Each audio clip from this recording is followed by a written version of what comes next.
Good morning! This is Claudia DiCarpio. I will be your mentor to your journey to success. Baka iba sa inyo nagtatang bakit ko ibinati ng good morning. Sa negosyo natin kasi, good morning stands for bagong pag-asa. Kumbaga dati sa buhay mo, parang imposible na sa'yo makuha yung pangarap mo.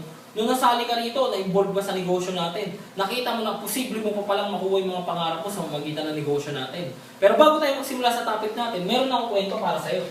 Itong kwento na to, merong isang addict sa computer. Ang pangalan, Pedro.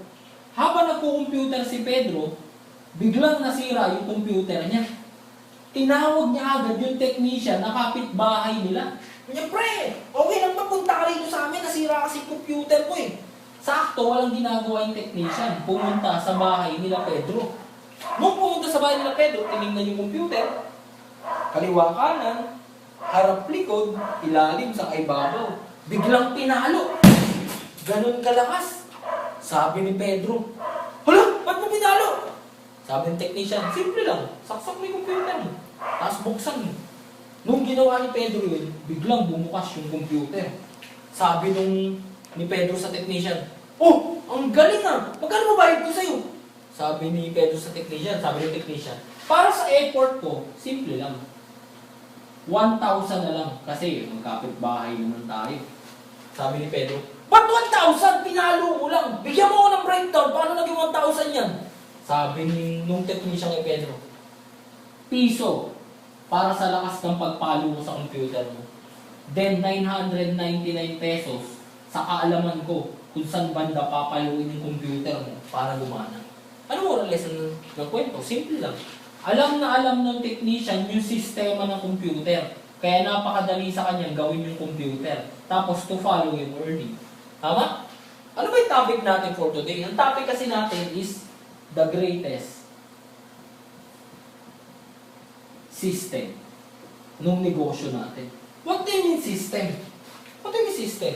Sa negosyo kasi natin, nag-start ka, begin.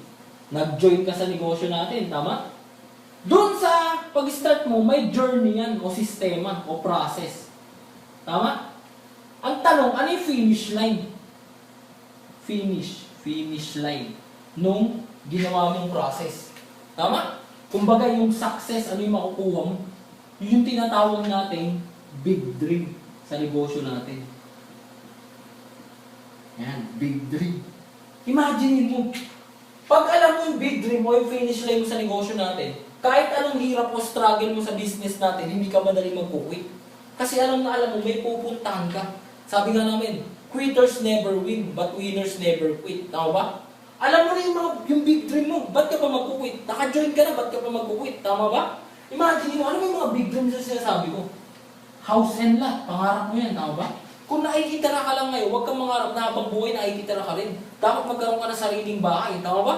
O, cars, mangarap ka rin na dapat convenient yung buhay mo. Cars, bakit cars? Dapat 2 o 3. Para pag coding, hindi ka nagpo-commute, may kotse ka pa rin pampalit, tama ba? O, mangarap ka rin magka-savings. Hindi lang ba sa savings. Kung baga mayroon kang pag-tuition ng anak mo, panggastos pag may nagkasakit, mga bills, mga pagkuha ng pangarap mo, savings para pag nagta-travels ka, vacation, tama ba? O, dapat mangarap ka rin magkaroon ng travels. Kasi, iba yung pupunta ka pa rin sa ibang bansa. Kasi fulfillment mo yun, tama ba? Huwag ka mangarap probinsya lang, dapat iba-ibang bansa, tama ba? O, dapat magkaroon ka rin ng charity work. Kumbaga, nag-binless ka ni God, naging success ka. Magbigay ka rin sa ibang tao. Pero lagi mong tatandaan, you cannot give what you don't have. Sa negosyo natin, yung pangarap mo, dapat sky's the limit. Huwag mong lilimitahan yung sarili mo sa pagkuha ng pangarap mo. Kumbaga, dati pangarap mo, kotse, ngayon motor na lang. Dati gusto mo ng MacBook, ngayon netbook na lang. Tama ba? Kasi yung goal, hindi yan binabawasan o pinapalit. Dapat yan pinapalaki pa. Tama ba? Sabi ko nga, live your life to the fullest. Huwag kang papayag na hindi mo makuha yung pangarap mo. Kasi isang beses ka lang nabubuhay, hindi mo pa nakinuha yung pangarap mo. Tama ba? Ngayon, alam mo na yung pangarap mo. Na di ka dapat mag-quit. Ang question is, sino ba dapat kumuha niyan? Kundi ikaw o tayo. Tama? Hindi pwedeng kapitbahay mo, girlfriend mo, asawa mo kumuha ng pangarap mo. Dahil yung girlfriend, asawa mo, ibang tao, may pangarap din sila na dapat sila kumuha. Ikaw, may sarili kang pangarap na ikaw lang din dapat kumuha. Tama ba? O, ano yung first step na gagawin? Alam mo na yung pangarap mo, alam mo na, ikaw kukuha. Dapat meron kang GLLA sa negosyo natin. Ano ba yung GLLA? Yan yung good learning and listening attitude. Paano ba nakukuha yan? May tinatawag akong 5 fingers para ma-achieve mo yan. Itong 5 fingers na to, number 1, dapat hindi ka ma-pride sa negosyo natin. What do you mean ma-pride? I remember may invite ako sa negosyo natin. Pogi, sabi niya sa akin, bakit ako makikinig sa'yo? Ang pangit-pangit mo. Sabi ko, bro, relax ka lang. Alam ko, pogi ka. Kaso puro ka dating, wala kang datong. Isa kang napakalaki. www.cod.com.ph. Ano naman yan? Sabi niya sa akin. Sabi ko, bro, yung walang-wala. Care of daddy, care of mommy, panay hingi. Yung tipong ultimo pang-date mo sa girlfriend mo o boyfriend mo, galing sa magulang mo, panggas ng kotse ng magulang mo, galing pa rin sa magulang mo, pang-tuition fee mo, galing sa magulang mo, pang-outing mo, lahat ng mga luho mo, galing sa magulang mo. Ano yung mas fulfilling sa sarili mo, o mapifeel mo yung fulfillment? Yung pinaghirapan mo isang bagay bago mo ma-achieve o yung hiningi mo rin? Hiningi mo lang. Tama ba? Yung iba pa nga sa atin may COT. Care of tita, tito. Yung iba pa nga sa atin may COG. Care of grandma, grandpa. Imagine mo, habang buhay ba nandiyan yung magulang mo para bigay yung mga luho mo? Tama? Kailan ka i-achieve yung mga goals mo? Pag wala na yung parents mo, saka ka mag-stand sa sarili mo. Tama ba? O, kaya huwag kang ma-pride, sabi ko sa kanya. Tutulungan kita. Gawin itong negosyo ito ng tama, basta mag-humble down ka lang. Tama ba? Kasi pag humble ka, mas madali kang matututo. Tama?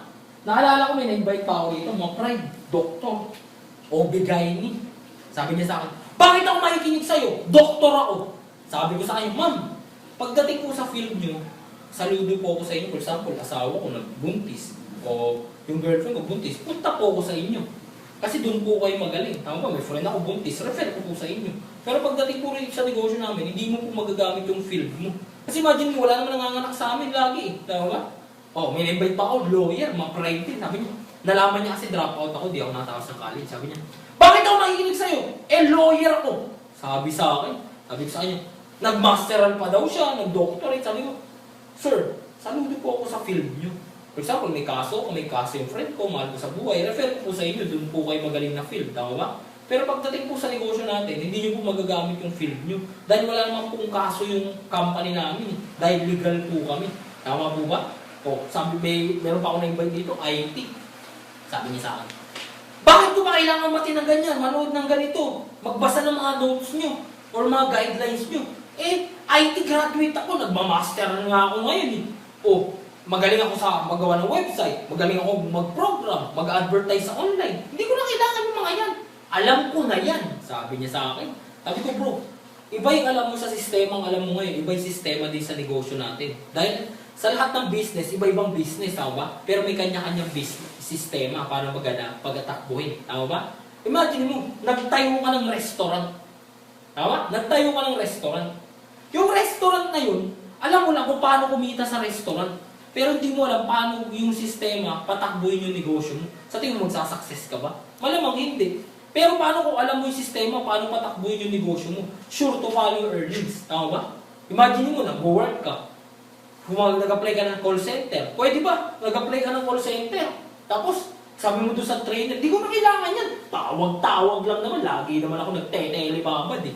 Madali lang yan. Oh, syempre dapat naman ka sa proseso, sistema. Kunyan, technical support call center, may training para dun. Sa sales ka, may training para dun. Tama ba? Kasi sa lahat ng field, may kanya-kanya sistema o trainings na dapat pagdaanan para makuha mo o ma-achieve mo yung success doon sa field na pinasok mo. Tama ba? Oh, huwag kang ma-pride.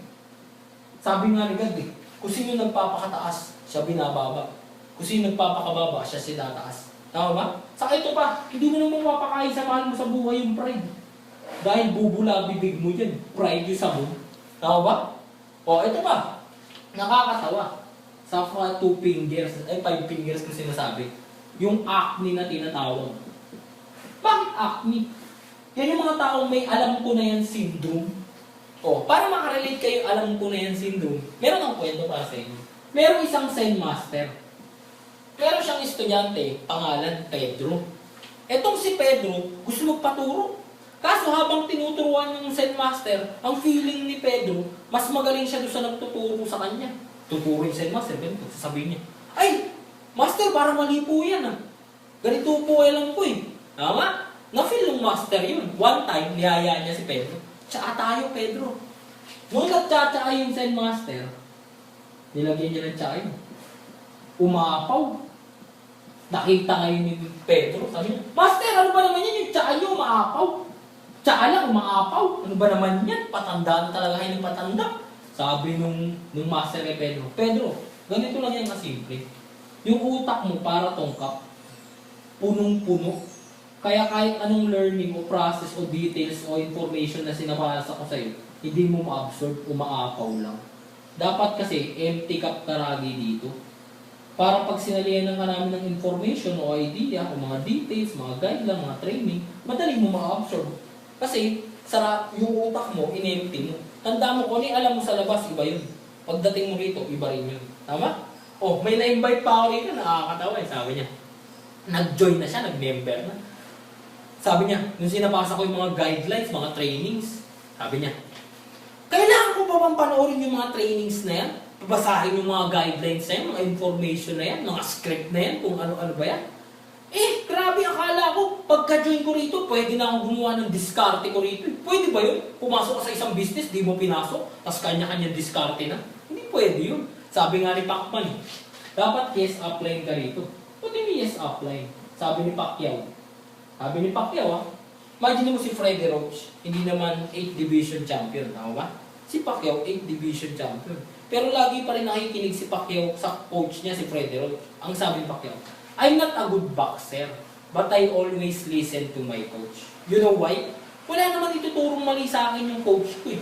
Dahil alam ko, pag tinuruan niya ako ng mali, mapapahamak ako sa boxing. Tama ba? Sa negosyo natin ganun din. Pag may tinuro sa'yo upline mo, o sponsor mo, yung trainer nyo, absorb mo lang. Tama? Kasi pag hindi mo in-absorb, ang mangyayari, sarado utak mo, hindi ka maging successful dito. Tama? Saka lagi mong tandaan, hanggang concern pa sa'yo yung upline mo, yung nire-remind ka pa. Sabi, ito gawin mo. Kamusta? Kamusta yung business mo? Bla bla bla. Pag ina-update ka pa, ibig sabihin niya concern pa siya sa'yo. Pero pag di ka niya kinakamusta, ibig sabihin niya, pabigat ka sa pagkuha niya ng pangarap. Sinong tao nakaakyat ng bundok? Aakyat ng bundok, ito yung success. Tama? Umakyat siya ng bundok. Tapos pag akyat niya ng bundok, may dala siyang graba, ang bigat. Saan yung makapunta ba siya success na mabilis? Hindi. Dapat may katulong ka magbuhat para pag mas madali ka makapunta sa success. Tama ba? Ito pa. Number 3 sa 5 fingers ko sinasabi. Dapat hindi ka mag-reinvent ng wheel dito. Pati yung wheel. May sistema na to, yung negosyo natin. Huwag mo nang ibahin o gumawa ka pa ng iba. Tama? Kumbaga sa kotse, yung gulong mo, bilog. Huwag mong gawin triangle. Alam mo bakit? Imagine mo, sumakay ka ng kotse, triangle gulong. Pagpunta mo dun sa pupuntahan mo, hilo-hilo ka, baka masok-masok ka o mag-quit ka na. Tama ba? Paano kung bilog o pinalo mo yung sistema? Pag sakay mo ng kotse, smooth. Pagpunta mo sa pupuntahan mo, nakatulog ka pa nga sa sobrang sarap ng biyahe. Tama ba? Kaya huwag ka mag-reinvent na wheel. Number 4 sa 5 fingers ko sinasabi para magka-JLLA is yung attitude. What do you mean attitude? May kwento ko para makarelate kayo. Merong isang owner ng sapatosan o company ng sapatos. Tama? One time, gusto niya mag-branch out sa Africa. Nakita niya yung salesman niyang isa, si Juan. Sabi niya, Juan, papapuntahin niya kita ng Africa. Kasi gusto ko mag-branch out tayo ng business natin dun. Punta si Juan. Punta. Dalambag. Sakay sa aeroplano. Pagpunta sa aeroplano, ayan na. Pagbaba, sabi sa boss niya, tawag agad. Boss! Sabi ng boss, bakit? Bad trip! Sabi niya, bakit? Boss! Walang marunong magsapatos dito. Lugi negosyo natin, lugi. Pauwi mo na ako, init-init dito. Sabi niya sa boss niya, sige, umuwi ka na. Hindi mapakali yung boss. Nakita niya si Pedro, isa niyang salesman. Pedro, punta nga sa Africa. Tingnan mo nga, pwede tayo magnegosyo doon ng sapatos, yung i-branch out tayo. Punta si Pedro. Dala rin ba? Ganun din sinabi. Sakay sa aeroplano. Pagbaba ng aeroplano, tawag agad sa boss niya. Boss! Gulat yung boss. Bakit? Excited. Bakit? Boss! Jackpot! Bakit nga? Walang marunong magsapatos dito. Tuturuan natin sila kung paano magsapatos. Oh, ano moral lesson ng kwento? Simple lang. Same scenario, different yung concept o yung way paano niya tinignan yung bagay. Tama? Para sa negosyo natin. Pag tinuturuan ka pa ng apply mo, negative yung tingin mo, tipo, ay, hindi ko na kailangan yan. Alam ko na yun. Ma-pride ako, ganyan. O kumbaga, positive ka lagi, constructive criticism. Ay, kaya pala ako tinuturuan na i-apply. Para sa akin naman ito. Para mag-grow ko, makuha ko yung success ko. Tama ba? O, number 5. Last. Sa 5 fingers. Dapat patient ka sa negosyo natin. Meron kang patience. Alam mo bakit? Pwede bang ganito? Nag-gym ka, gusto mo magka-8-pack. Tama? Pwede ba nag-set up ka lang ng 1 week, may 8-pack ka na? Di ba dapat dumang ka sa process? No pain, no gain nga daw sa gym. O kumbaga sa baby, may buntis yung baby mo, asawa mo. Eh gusto mo na makawakan yung baby. Eh 3 months pa lang, pwede mo ba pairin mo na yun? Hindi pa dumaan sa process? Sure, dead ball yun. Sa negosyo natin, pag di ka dumaan sa process, madededs ka, di mo makuha yung pangarap mo. Tama ba? Kung ba ganito, patient ka rin, wala ka rin patient. Ganito, may invite ka. Sabi mo sa apply ba't gano'n? Ang dami ko na na-invite, walang nag-join. Yung isipin mo lang lagi, bakit mo ikaw ba na-invite ka ng apply mo, nag-join ka agad? Minsan niya, 1 week, 2 weeks ka pa bago nag-join. 1 month, minsan niya, 1 taon ka pa bago mag-join. Positive ka pa rin dapat. Yung patient mo, nandun pa rin. Siguro kaya hindi nag-join yung invite ko. Baka 1 week din yan, kagaya ko. Ay, baka siguro hindi nag-join yung invite ko. Baka 1 month din yan, kagaya ko. Ay, baka kaya siguro hindi nag-join yung invite ko agad. Baka 1 year pa yan bago mag-join. Tama ba? Pag patient ka na o may 5 finger ka na, hindi ka na ma-pride, humble ka na, hindi ka na acme, yes, apply ka na lagi. O, hindi ka na nag-rent ng wheel, yung attitude mo maganda na, patient ka na, sure, magkakaroon ka ng GLLA. Good learning and listening attitude, tawa. Pag may GLLA ka na, madali ka ba matututo? Madali ka matututo. Tama ba? Madali ka matututo. Tingnan mo, sabi nga ng parents natin, anak, mag-aral ka mabuti. Sabi ng parents natin, aral ka maigi. After mo mag-aral, hanap ka maganda, trabaho. Tama? 2 years ka nag-aral ng kinder. Nagreklamo ka ba? Ba't wala akong income? Tama? O 6 years ka nag-aral ng grade school, nagreklamo ka ba? Ba't wala akong income? Tama? Ba't di ba ako kumikita? O, nag-aral ka ng 4 years high school, nagreklamo ka rin ba? Hindi. Nag-aral ka ng 4 years college, nagreklamo ka rin ba? Hindi. Kasi sabi ng magulang mo, aral ka muna. Dumaan ka sa proseso ng learning, 16 years. After nun, gagraduate ka, hanap kang trabaho, tama ba? After nun, kikita ka na ng pera. Tama? Ito masaklap, ginawa mo yung sistema niya. Pag graduate mo, walang trabaho, di walang income. Yun yung process. Nung sa employment o sa work. Eh sa negosyo natin, paano process? 6 months mo inaral negosyo, hindi ka kumita. Huwag ka magreklamo. Okay lang yan. Dahil dito, nagreklamo ka ba? 2 years kinder, hindi ka kumita. O, sabihin natin 1 year inaral mo yung negosyo, yung sistema, kumita ka ng 1 year 50,000. Okay lang ba? Okay lang. Bakit dito 6 years na wala kang kinita? Dito 1 year 50,000. Pwede na rin. Eh paano ka after 5 years mo ito ginawa negosyo? Nagwa 100,000 a month ka na. Sulit ba o sulit na sulit? Sulit na sulit. Tama ba? O, sure. Pag natuto ka na, tingnan mo, may knowledge ka. Knowledge. Pag may knowledge ka, sure, natuto ka, learn. Tama? Pag natuto ka, may edge ka sa iba. Edge. Tama? To follow earnings. Tama? Lagi mong tandaan sa negosyo natin, lamang yung may alam. Tama? Laging lamang yung may alam. Dahil pag natuto ka na, madali ka na makakapagturo, teach. Imagine mo, paano teach? For example, naka-iPhone ka. Ang version ng iPhone mo, iOS 7. Tama? Eh yung friend mo, kaka-update lang ng naka-iOS 6. Ano yung friend, mag-update ka ng iOS 7. Ako bahala sa'yo, tuturuan isa. Kasi naka-iOS 7 ako. Tama? Eh paano ganito naman senaryo? Naka-iOS 6 ka. Sinabi mo sa friend mo, Friend, mag-upload ka ng iOS 7. Naka-iOS 6 ako bahala sa'yo, tuturuan kita. Sa tingin mo, madali ba ituro? Ikaw mismo, di mo inaral. Tama? O imagine mo, pag inaral mo na isang bagay, yan yung mangyayari, duplicate. Nakapagturo ka na eh. Tama? Duplicate. May kwento ko dyan sa duplicate. For example, this is an apple seed. Sample apple seed to. Tama? Dito na rin nila. For example, this is an apple seed. Tinanim mo yan, diniligan mo, inalagaan mo, pinaarawan mo. Tama? Nilagyan mo ng fertilizer. Sa tingin mo, magiging puno ba yan? Magiging puno? Pag naging puno, mamumunga. Tama? Yung bunga minsan mahuhulog, tapos tutubo. Tama? Minsan, kakainin ng ibon, may buto, ipupupo, tutubo. Yung iba naman, yung pinupo o tinapon sa basura, hindi tutubo yun, tama ba? O, sa tingin mo, dumami ba sila? Mamumunga rin yan, tama?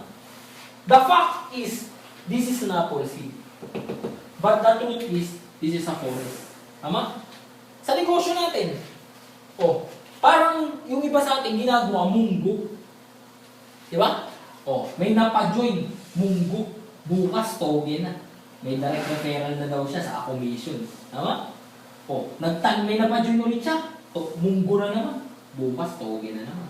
May direct referral na naman siya sa commission. Lagi mo tandaan sa negosyo natin. Iba yung direct lang ng direct. Yun yung sa munggo. Iba rin yung nagduduplicate ka. O tinuturuan mo yung tao na papajoin mo. Yun yung apple seed. Tama? O, iba to. Tingnan mo. Ang dami mo nga napajoin. O, wala ka naman tinuturuan. Wala rin kwenta. Ang dami mo nga invite, hindi mo naman alam paano i-handle yung mga objection, mga question nila. Alam mo bakit? Hindi mo kasi inaral. Tama? Sa negosyo natin, slow is fast. Sa umpisa, mabagal kasi unti pa kayo. Pero habang dumadami kayo, mas madali nyo nakukuha yung pangarap nyo. Tama? Kasi, pag na-duplicate ka na, sunod na dyan yung delegate. What do you mean delegate? Meron akong kwento dyan. Merong si Juan. Magtataho. Ang sabi niya, kung kaya ko, kung kaya nila, kaya ko rin. Sabi ni Juan. Meron siyang barkada, si Pedro.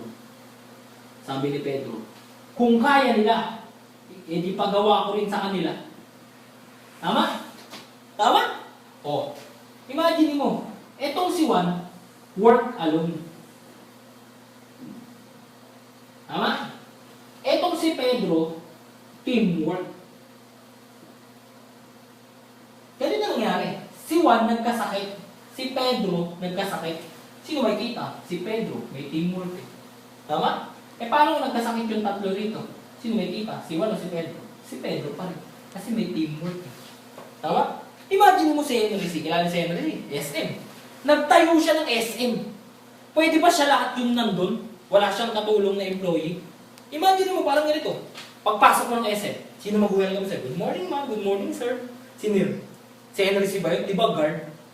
Kasi may ka-teamwork siya. O, mga manager, sales lady, cashier. Di ba? Teamwork. Tama ba? Sa negosyo natin, simple lang. Paano ba yung teamwork sa atin? May tanong yung members natin. May tanong. Eh alam mo yung sagot. Ikaw na yung sumagot. Huwag mo na hintayin yung team leader, trainer, o yung upline. Kung alam mo naman yung sagot, teamwork ka na, tulungan mo na yung mga members natin. Kasi sino-sino ba naman maghihilang patas, tayo-tayo rin. Huwag kang maging crab mentality. Tama? Kasi sa negosyo natin, sama-sama tayo pagpunta ng success, basta gawin mo lang yung part mo. For example, may invite sa group naman natin, may invite yung member natin. Welcome mo! Dahil iba yung impact pag ang dami natin nag-welcome. Imagine mo, invite ka, tapos 100 nag-welcome sa'yo. Pa-excite ka ba mag-join? Alam mo bakit? Kasi ma-feel mo, maraming magtutulong sa'yo. Tama? Oh, paano? Minsan ganito gusto natin. Tayo may invite, welcome natin. Guys, please welcome, ganito. Tapos yung ikaw mismo, di mo welcome yung invite nila. Ano mangyayari? Magiging chain reaction, magiging hindi nag-welcome yung iba. Tama ba? Sa negosyo natin, teamwork lagi para mag-business natin, makuha pangarap natin. Sure, pag nangyari yung delegation, papasok na dyan yung multiply. Multiply. Tama? O, paano multiply? Yan yung dati, isa ka lang. Tama? May tinuruan kang isa, dalawa na kayo. Tama? O yung dati, dalawa na kayo, nag-invite kayo tagi-tagisa, may napadyo kayo tagi-tagisa, tinuruan nyo rin, naging 4 na kayo. Yung 4, may napadyo din tagi-tagisa, tinuruan din yung 4, o di 8 na kayo. Tama ba? Kung baga dati, sa Manila lang yung mga downline nyo. Ngayon, buong Luzon, Visayas, Mindanao. Pag nangyari ba, na-conquer nyo na yung bansa nyo, so follow ba ito? Big network. Big network. Kumbaga magkaka-downline ka na sa abroad. Siyempre, pag nagka-downline ka sa abroad, turuan mo rin, gawin mo rin ito sistemang ito. Para siya mismo, dadami siya doon sa bansa nila. Makukonquer din yung bansang yun. Ang mangyayari, dadami na ba kayo sa iba-ibang bansa? Dadami na, tama ba? Kumbaga yung nangyari sa inasal. Dati, isa lang yun, inasal. Tama ba? Tapos, nag-branch out siya. Natarantaw na kinabahan yung Jollibee. Anong nangyari? Binili niya yung 70% ng inasal. Kasi lumaki network eh. Kumukunti na kumakain sa kanya, puro doon sa only rice eh. Tama ba? Anong nangyari? Mautak yung may-ari ng inasal. 30% kanya, 70% sa Jollibee. Nagtayo siya, cheap boy. Di siya nag-quit, pinarami niya pa rin yung network niya. O, anong nangyari? To follow ba yung big income sa kanya? To follow? To follow. Tama ba? Parang sabi nga ng Chinese eh, okay lang liit kita, basta marami. Imagine mo, piso kita ng Chinese, kada isang ganito, 1 million bumibili araw-araw. E di 1 million na day siya. Tama ba? Kasi yung network niya, pinalaki niya. Tama? Pag lumaki na yung net income mo, to follow na ba yung big dream? Ha? To follow na ba yung big dream? Tama? Paano nangyari lumaki yung big income mo sa business natin? Dati, kumbaga, bago ang kumita ng malaki, ikaw lahat nag-direct. Nagpa-join ng mga invite mo. Eh, anong nangyari? Nangyari na yung teamwork. Yung lumaki na yung big network mo. Nangyari, 1 to 2 na lang pinapa-join mo. Ang dami mo pa rin kinikita. Lumalaki pala yung kinikita mo. Kasi lahat may alam. Tama? To follow yung big dream. Lagi mo lang tandaan, God will bless those people who are deserving to that success. Kasi, paano ka i-bless ni God? O nung Diyos natin, ni Lord, kung ikaw mismo hindi ka pa ready. Bigyan ka na 100 downline. Eh yung 10 nga, di mo maturuan, 100 pa. Tama? Bigyan ka ng 1,000 invite. Yung isa nga, di mo makandil ng tama, 1,000 pa kaya. Tama ba? I-bless ka ni God sa negosyo natin, basta dumaan ka sa proseso o sa sistema. Ito question. Paano pag hindi mo nakuha yung big dreams mo? Ano nangyari? Ba't ganun? Tama, yun yung question natin. Balik ka lang sa sistema. Baka wala kang big income. Tama? Ba't wala kang big income? Dahil wala kasi big network. Di ba? Ba't wala kang big network? Di kasi na-multiply. Tama? Kumbaga ikaw lang lagi. O hindi ka naging 2, hindi ka naging 4, hindi naging 8, yung may alam ng alam mo. Tama ba? Bakit hindi ka na-multiply? Di ka kasi nag-delegate. Di gumang trabaho mo. Gusto mo ikaw lang lagi magaling. Kung kumbaga gusto mo, ako lang magaling. Kahit yung downline ko, hindi. Ako lang kumikita, kahit downline ko, hindi. Basta ako tama yung ginagawa ko, wala akong maling ginagawa. Pinapalo ko yung system, ginagawa kong tama yung mga rules, mga guideline, mga script. Kahit yung downline ko mali, wala akong pakialam sa kanila. Kumita na ako sa kanila eh. Tama ba? O. Bakit di gumang trabaho mo? Hindi ka kasi na-duplicate. Tama? Bakit di ka na-duplicate? Hindi ka kasi nagturo. Bakit di ka nagturo? Wala ka namang alam. You cannot give what you don't have. Ano ituturo mo? Ito mismo, di mo alam kung ano gagawin. Aralin mo yung negosyo ng tama para pag may nag-join sa'yo, sure, may tuturo ka, hindi mo papahamak. Di ba? Kumbaga, huwag ka muna mag-invite sa negosyo natin. Aralin mo muna yung sistema, gawin mo ng tama. Kasi to follow naman yung invite, yung mag-member sa'yo. Kasi kung ready ka na, i-bless ka ni God eh. Tama? Di mo ba alam pag nag-join ka sa negosyo natin, naka-ready na yung mga invite mo, hahanapin mo na lang. Kumbaga, lahat ng invite natin, walang alas ditong nakalagay. Kumbaga, uy, akin yan ha. Kung may alas tayo lahat, grabe, nagsusuntukan tayo. Di ba, nag-aaway tayo, akin yan. Di pwede, nakapangalan na to sa akin. O, di ba? Hahanapin mo na lang. Pero darating yan pag ready ka na, tama ba? O, bakit di ka natuto? Wala kasing GLLA. Tama? Kumbaga, ma-pride ka, acne ka, punong-puno yung cup mo. Di ka maturuan.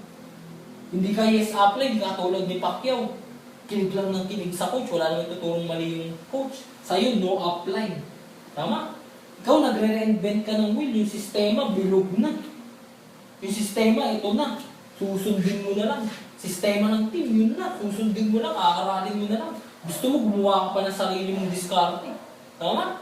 O, yung attitude mo, pag may tinuturo sa'yo, nakatingin ka sa negative. Hindi ka nakatingin sa constructive criticism. Kaya ka pala tinuturuan ng apply mo, para sa akin pala yun. Tama? O, impatient ka, wala kang patience. Di ba? Impatient ka. Tama? Kumbaga sa negosyo natin, dapat patient ka. Di ba pag nag-work ka, patient ka lang. Pag gusto mong tumaas yung sweldo mo, kahit anong tumbling mo sa boss mo, kung hindi ka pa ready dun sa posisyon na yun, hindi ka bibless ng boss mo, tao ba? Parang heartbeat lang. O, parang ganyan, heartbeat. Tumaas posisyon mo sa work, boom. O, tama? Tataas din sweldo mo, tama? After ilang taon na naman, tataas na ng posisyon mo. Heartbeat na naman yan. Tama? O, yun yung sa work. Sa business kasi, dapat patient ka. Sa umpisa, wala kang income. Pero pag inaral mo yung negosyo, lalaki yan. Tama? Pag inaral mo pa ng inaral, lalaki ulit yan. Bababa siya kasi meron sa negosyo, may peak season. Yung patay negosyo. Yun yung mga palabas pera. Example, Christmas. Mga bakasyon. Tama? Mga special occasion, palabas pera niyan. Pero after nun, yung uulad ulit negosyo mo, tama ba? Parang heartbeat, may buhay. Tama? O ano mas maganda? Sa work, na walang patay yung buo, yung beat ng buo ng puso mo, o dito sa business natin. Tama? Liliit, pero habang tumatagal, palaki lang palaki yung income mo. Tama ba? O, bakit nangyari yun? Wala kang GLLA. Sino dapat mo sisihin? Ikaw lang. Hindi mo pwede sasihin yung company. Yung company ko kasi bad trip. Ang tagal mag-activate ng codes ng mga nag-pay-in. Yung company ko kasi baho ng CR. Tama? Yung company ko kasi puro reklamo sinisimulat sa company. Tama? Yung products hindi ma-download. Tama? Hindi effective eh. Tama? O, isinisimurin yung downline mo. Yung downline ko kasi tamad eh. Bad trip naman yung downline na yun. O, ito na sasabihin ko sa'yo. Hindi pwedeng humataw yung downline mo na ikaw hindi na nakikita humahataw. Hindi pwedeng downline mo nakikinig, tapos ikaw hindi. Di mo ba alam kung ano yung reflection mo, yun yung up-downline mo. Nagre-reflect lang yun kung ano ka. Di ka nakikinig, downline mo sure di nakikinig. Di humahataw ikaw, di nahataw downline mo. Tama? O, huwag mo sisihin yung downline mo. O, baka yung upline mo, sisihin mo rin. Yung upline mo kasi hindi nag-spill over sa akin. Sabi mag-spill over sa akin. Tama? Inalipin mo pa yung upline mo. Sabi mo, upline, gawa mo ang page. Ikaw mag-invite. Presentan mo to. Ganito ganyan. May question, pakisagot to. Pwede ba yun? Huwag mo gawin alipin yung downline, upline mo. Dahil yung upline mo, di mo ba yan yung angel mo? Kundi dahil dyan, wala ka dito sa negosyo to. Tama? Yan yung pinadala sa'yo ni Lord. Nasabi, o mag-post ka ng ganitong oras, mag-invite ka ng ganitong oras para makuha mo ito, matulungan mo. Tama? Ginawa siyang angel o channel of blessing para makita mo ito opportunity to. Kaya dapat, respetuhin mo yung upline mo. Dahil walang ituturong mali sa'yo yan. Tama ba? O yung trainer nyo. Okay ba yun? O, baka makahanap ka lang ng masisisi kaya hindi ka naging successful. Sisihin mo naman yung invite mo. Yung invite ko kasi hindi nag-join eh. Yung invite ko kasi ganito ganyan eh. Yung invite ko, ang pangit, walang ang tamad. Ay gumawa ng paraan para maka-join. Huwag ka, lagi mo tanda, huwag kang manisi na ibang tao pag di ka naging successful. Dahil pag nagbe-blame ka na ibang tao, natututuro ka na ibang tao, ba't di naging successful? Di mo ba alam? Yung tatlong daliri nakabalik sa'yo. Tama? Don't blame others if hindi ka naging successful. Dahil wala ka ibang sisihin, hindi sarili mo lang. Sabi nga namin, pag pinanganak ka mahirap, okay lang yan. Pero pag nabuhay ka at pinanganak ka mahirap, at namatay ka mahirap, kasalanan mo na yun. Tama? Kasi dami-dami opportunity yung pinadala sa'yo. Hindi mo ginagrab. At kung ginrab mo man, hindi mo ginawa ng action. O hindi mo inaral ng sistema para maging successful doon sa field na yun. Tama? Lagi mo tanong, di mo ba alam champion ka? Hindi mo kailangan mag-blame ng ibang tao. Bakit di mo nakuha yung pangarap mo? O para maintindihan nyo na champion kayo. Dito, magbura tayo dito. Ayan, maliit lang. Ito, walang mali siya. Walang mali siya to guys ha. O, tingnan mo to ha. O. Ito yung ovary ng nanay mo. Ovary, walang mali siya. O, ayan, ovary, yan. Legs. O, legs. Di ba? Oh. Ito yung sa tatay mo. Ayan, ganyan na lang. Para walang mali siya. Nag-usap, sabi ng mga sperm. Nag-meeting. Guys! Meeting tayo! Narinig ko si Daddy. May gagawin daw sila mamayang 11 PM. Mag-ready tayo ha. Oh, ayan na. 10:58 na ng gabi. Ayan na, malapit na. Narinig nila si tatay. Oh, ano nangyari sa amin? Ayan na. Lumabas na. Boom! Tantantining, boom! Pumasok dun. May nahuhulog. May nahuhulog. May nawawala, may naliligaw. O, walang nakapasok sa ovary. Sabi ng mga sperm, pre, wala, rugi negosyo, di tayo nakapasok. Pero good news, sabi ni Daddy, may round 2 daw. Oh, anong oras? Sabi ng mga sperm. Yung mga similya, 12 daw ng gabi. Ganun ba? Mag-ready tayo ulit. Di ba? O, anong nangyari? Ayan na. 11:58 na, 11:59. 10 seconds na lang, alas 12. Biglang, pum! Narinig na naman nila si Daddy. Tantantining, boom! Pasok sa ovary. O, anong nangyari? Nabuo tayo. O, ilan million yung similya mong tinalo. Tapos nagbe-blame ka ng ibang tao pag di ka naging successful. Noon ka pa naman champion. Tama? Kaya huwag kang papayag, hindi mo makuha pangarap mo. Okay ba yun? Sa negosyo natin, work with the system and the system will work for you. Work with the team, then the team will work for you also. Tama ba? If you stand for nothing, you will fall for anything sa ganitong negosyo. Mag-stand ka lang sa sistema, panghawakan mo lang yung sistema, huwag kang gumawa ng iba. Sure makukuha at makukuha mo yung pangarap mong gusto. Yung pinasok natin dito, tanda mo. Ito yung pinasok natin. Yung pinasok natin, networking. Proud ako sabihin networking ito. Networking yung pinasok natin. Pag naging successful ka rin sa negosyong to, tinrabaho mo yung sistema. Itong in-explain ko sa'yo. Pag hindi ka naging successful dito, hindi networking ginawa mo. Not working. Nag-join ka lang, hindi mo inaral sistema, hindi mo ginawa na action, sure, hindi mo ako pangarap mo. Iba daw sabi, nag-join na ako sa ganyan eh. Hindi ako naging successful. Tanong mo, ba ginawa mo networking o not working? Tama? Yung iba sabi, narinig ko na yan eh. O tanong mo siya, ano ba ginawa mo? Ikaw ba mismo yung nag-join o narinig mo lang sa ibang tao? Kung narinig niya sa ibang tao, tanong mo yung pinagtanungan mo o na kung saan mo narinig. Ano ba ginawa mo? Networking. Tama? Pag networking, sure di ka makukuha yung pangarap mo. Pero ginawa mo yung networking, sure makukuha yung pangarap mo. Tama? O ito, before we end, meron akong kwento sa inyo. Itong kwento na to, merong maglolo. Lagi niyang iniisahan si Apo. Sabi nung Apo, lagi mo ako iniisahan, lolo. Makakaganti rin ako sa'yo. One time, after naman, may party sa park. Sabi nung Apo, yes! May naisip na ako para magantihan ko si lolo. Mga tropa pips! Tinawagan niya lahat ng tropa pips niya. Tropa pips! Gabbar cards! Lahat ng mga tropa niya, tinawag, punta kayo. Iisahan ko na si lolo, makakaganti na ako. Tinawag niya si lolo, Lolo, punta tayong park! Siyempre, punta naman si lolo, ang ginagawa. Pagpunta nila sa park, na bumili ng ibon si Apo. Yung ibon sa Apo, tinawag niya lahat ng tropa, Tropa! Tara dito! Sabi niya sa lolo niya, Lo! Hulaan mo tong ibon na to, buhay ba o patay? Sabi ng lolo, Apo, Apo, Apo, Apo, Apo, Apo, Apo, Apo, Apo. Wala sa kamay ko yung buhay ng ibon na yan. Nagulat si Apo. Sabi ng Apo, Lo, bakit? Kasi pag sinabi kong patay, ang gagawin mo, papaliparin mo lang sa harap ko. Naloko mo na ako. Tama? Pag sinabi ko naman buhay, sasabihin mo, pipilipitin mo yung ulo niya sa likod, pipisain mo, papakaisa mo sa akin, patayin na. Tama? Ano mo lesson ng kwento? Simple na. Sa negosyong to, narinig mo na kung ano yung sistema.